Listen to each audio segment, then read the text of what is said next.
Thierry Coulon. Bonjour. Thierry Coulon, vous êtes président du HCERES, Haut Conseil à l'évaluation et l'enseignement supérieur, et la recherche et enseignement supérieur, et vous êtes ancien conseiller éducation, enseignement supérieur, recherche et innovation auprès d'Emmanuel Macron, donc président de la République.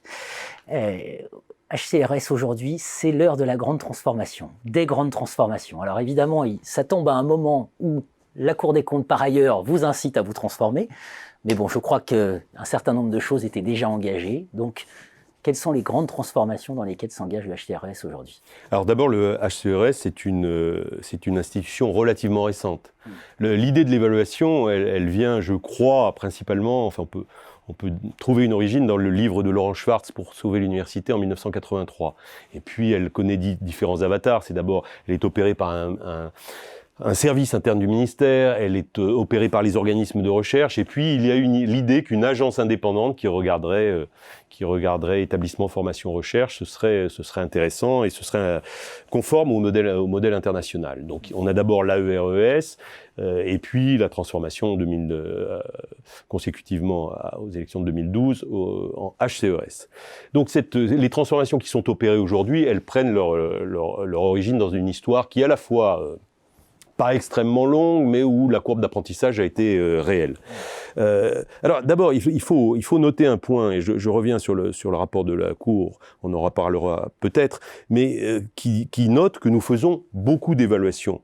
Mais nous faisons beaucoup d'évaluations parce qu'il y a beaucoup d'objets à évaluer. Et c'est sans doute quelque chose dont on peut se féliciter, pour une part. Peut-être est-ce qu'on peut se demander s'il ne pourrait pas y avoir moins d'objets ou plus, je n'en sais rien, ça n'est pas à nous d'en décider. Mais il y a 300 établissements en France, c'est un fait. Il y a 3350 unités de recherche, il y a 290 écoles doctorales, il y a 5600 formations. Alors, vous avez ce paysage varié à évaluer. S'agissant des établissements, vous avez noté que dans les dernières années, il y a eu des regroupements. Bon, mais il reste des objets à petite échelle. Donc il y a un peu moins d'établissements qu'il y a quelques années. Les unités de recherche, il y en a qui sont très petites. Attention, lorsqu'on en regroupe trop, on se trouve face à des monstres. Mais enfin, on a un équilibre qui est raisonnable. En tout cas, c'est ce que nous devons traiter.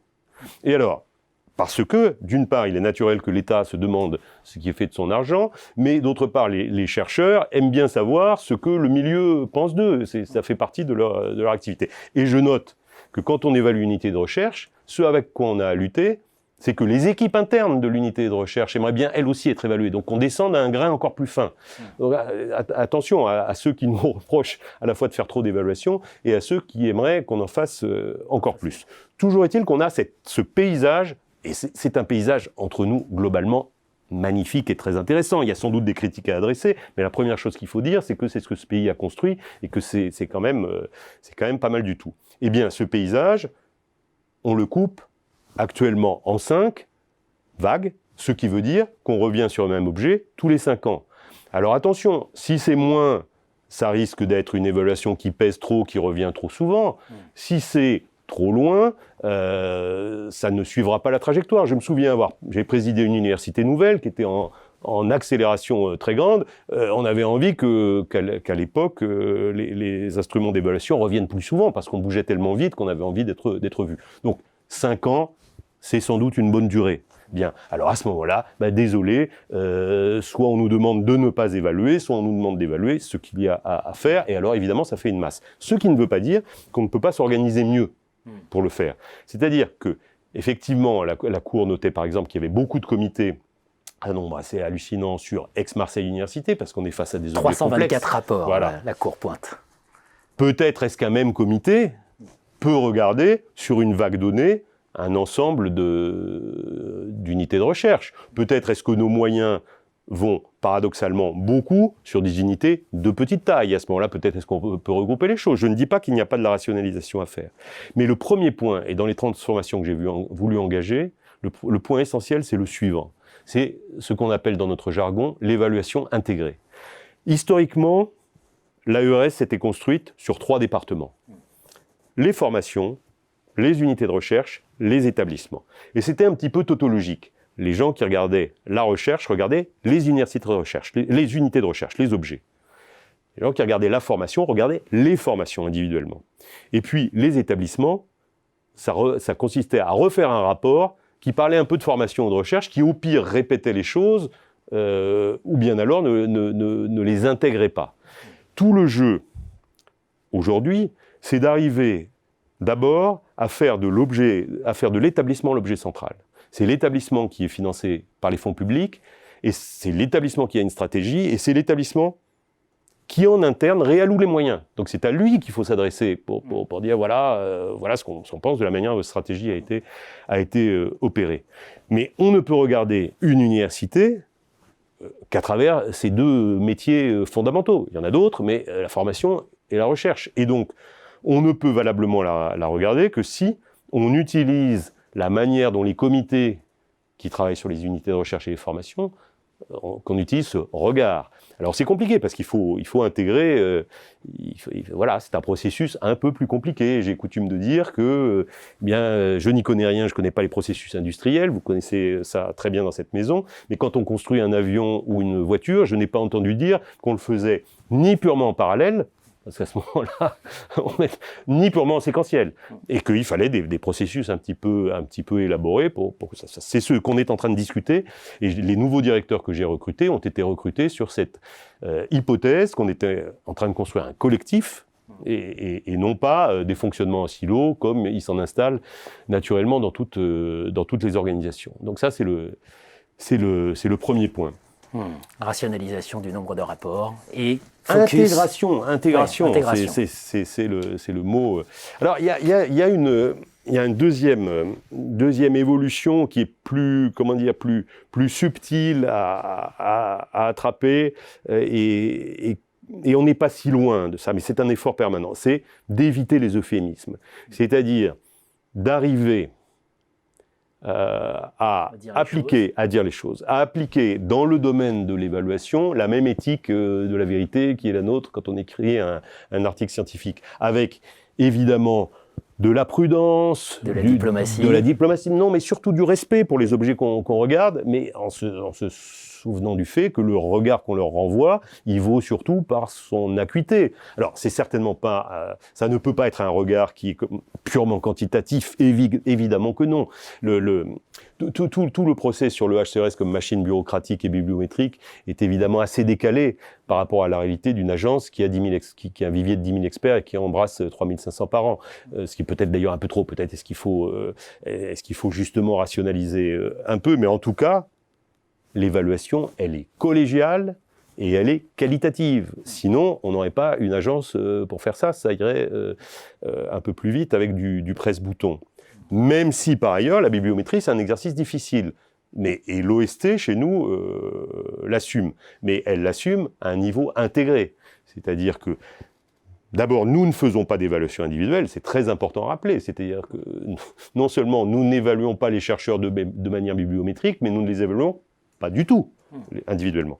Ensuite, la bibliométrie, elle a un sens quand on parle de la position scientifique de la France par rapport à la Chine, à l'Italie, à la Corée du Sud, le magnifique rapport de l'OST qui est sorti récemment, ça a un sens de regarder la masse des publications et leur impact. Ensuite, à petite échelle, il faille se méfier de l'impact factor, nous sommes bien d'accord, et c'est pour ça qu'on a des experts. Alors, il y avait une première clarification à opérer, c'était dans l'architecture des départements. Mais d'une certaine manière, c'est un peu derrière nous. La Cour le note, mais pour le coup, c'est fait, et ça a été fait rapidement après mon arrivée. On avait une architecture étrange entre un département d'évaluation des établissements qui faisait les organismes de recherche et les écoles, bizarre, et d'un autre côté, un département d'évaluation des coordinations territoriales qui faisait les communes, un objet de coordination, et les universités. On a fait simple. On a un département qui s'occupe des organismes nationaux de recherche et de leurs relations avec les universités et écoles, et un département qui s'occupe des universités et écoles. Et évidemment, comme dans tout le jeu du HCERES, le plus intéressant, c'est la relation entre eux, de la même manière que la relation avec les départements qui s'occupent de formation et de recherche est essentielle.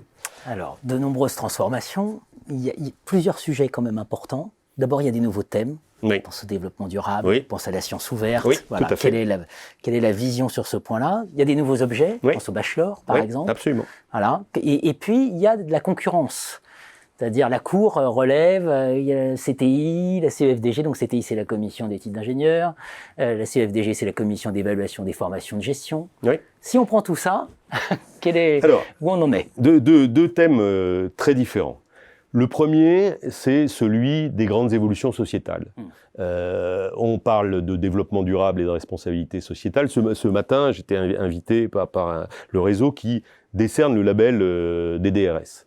Ils font un métier qui est différent du nôtre, mais qui est extraordinairement intéressant, et il faut que nous nous articulions avec eux. Alors, on va s'articuler de quelle manière?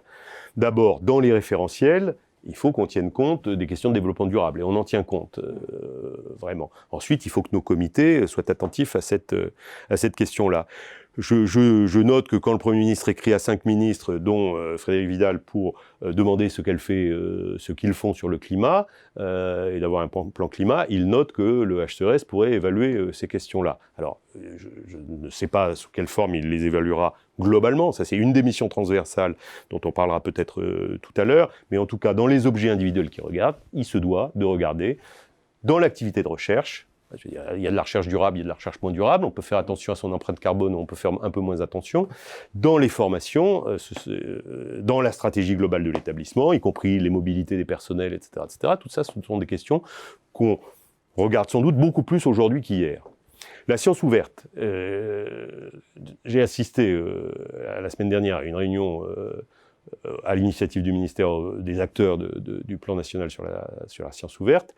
Et j'ai un peu senti mon âge, parce que d'une certaine manière, j'avais fini par me dire ces transformations arriveront, mais elles arriveront dans longtemps. Non, on est en train de changer de paradigme. On ne sait pas très bien encore sur quoi on va atterrir. Les journaux scientifiques vont sans doute disparaître sous leur forme actuelle. Comment vont-ils se transformer? On n'en sait rien. Toujours est-il que la science ouverte, c'est en train de bouger les pratiques des chercheurs. La science ouverte, c'est libre accès à la connaissance, open access, voilà, tout doit être gratuit, etc. Alors, il y a plusieurs manières de le formuler, mais effectivement, c'est de dire que la connaissance et la science, c'est un bien commun. Bon, et de trouver les outils concrets de diffusion, etc. Alors, une fois de plus, nous ne sommes pas prescripteurs, nous ne sommes pas acteurs directs, mais dans la manière dont on évalue le système, on se doit sinon de stimuler, du moins d'encourager, d'accompagner, avec un équilibre entre la coercition. Par exemple, on pourrait dire, on ne regarde que les publications qui sont déposées sur des archives ouvertes. Ça serait un petit peu violent, parce que les communautés bougent à des vitesses différentes. Mais dire, regardez, avez-vous quelle proportion de publications mettez-vous sur les archives ouvertes, portez, évacuer de nos rapports la notion d'impact factor, voilà, etc., etc. Tout ça, ce sont des évolutions très positives et sur lesquelles on va être extrêmement proactif. Et le point de concurrence? Alors la concurrence, moi je ne le vis pas du tout comme une concurrence. D'abord, deux choses. Il faut quand même respecter et comprendre ce qui existe. La CTI, elle est là depuis 1934. Bon, la CFDG, elle est un peu moins ancienne, mais je m'en rappelle comme la commission Elfer. On a tous entendu parler avec un grand respect de cette commission-là, et elle a fait quelque chose. Elle a contribué à créer une norme et de la qualité dans un certain secteur disciplinaire. Alors, premièrement, je suis très attaché à deux caractéristiques de l'enseignement supérieur. Sa profonde unité, mais sa biodiversité. Donc, que les ingénieurs disent, écoutez, nous, on a une culture professionnelle, en plus une culture professionnelle française, qui s'exporte bien, et on y tient. Que les gens qui font du management, et vous connaissez très bien ce milieu, soient sensibles aux particularités de leur milieu, ça me va très bien. Néanmoins, il se trouve que la loi nous donne un rôle de coordination. Alors, il y a plusieurs manières de l'assumer. La manière dont je souhaite l'assumer, c'est très concrètement, d'abord, de partir du point de vue de l'évaluer. Du point de vue de l'évaluer, c'est pas admissible que le HCERES vienne avec un référentiel, demande un dossier, fasse une visite, et puis que un peu avant, un peu après, la CTI, c'est notre responsabilité que de nous mettre d'accord, et autant que possible d'harmoniser. Ça ne veut pas dire uniformiser, ça veut dire se répartir les rôles aussi. Le HCERES ne pourra pas tout faire. La même question se pose pour les IUT. Quelle est la part qui doit être, s'agissant du but par exemple, quelle est la part qui doit être assumée par... C'est le bachelor universitaire de technologie. Quelle est la part qui doit être assumée par les instances des IUT, quelle est la part qui doit être assumée par les instances du HCERES? Eh bien, on va trouver le moyen d'articuler. Nous, on doit avoir une vision globale, d'une part de la formation, de la part plus professionnalisante de la formation, les licences pro, le BUT, etc. Mais nous n'irons pas regarder chaque bachelor universitaire de technologie. Donc il y a place pour une discussion, une répartition des rôles.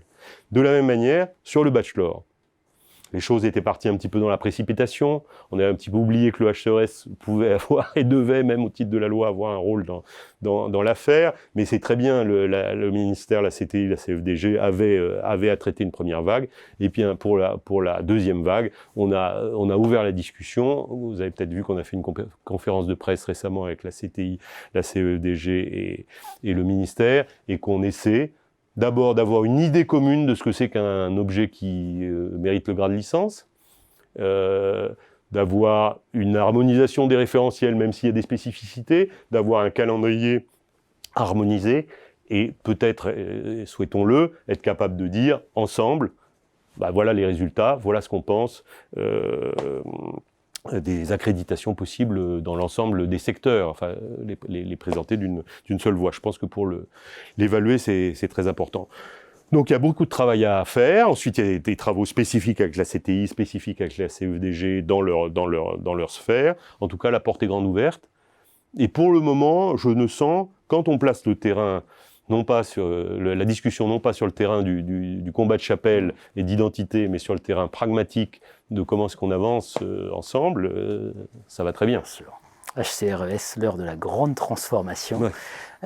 On est effectivement à peu près 15 ans après vraiment le mouvement de transformation de l'enseignement supérieur. On voit aujourd'hui ce que ça donne. On va revenir sur cette grande transformation dont toutes ces petites transformations sont le symptôme aujourd'hui. Merci Thierry beaucoup. Coulon.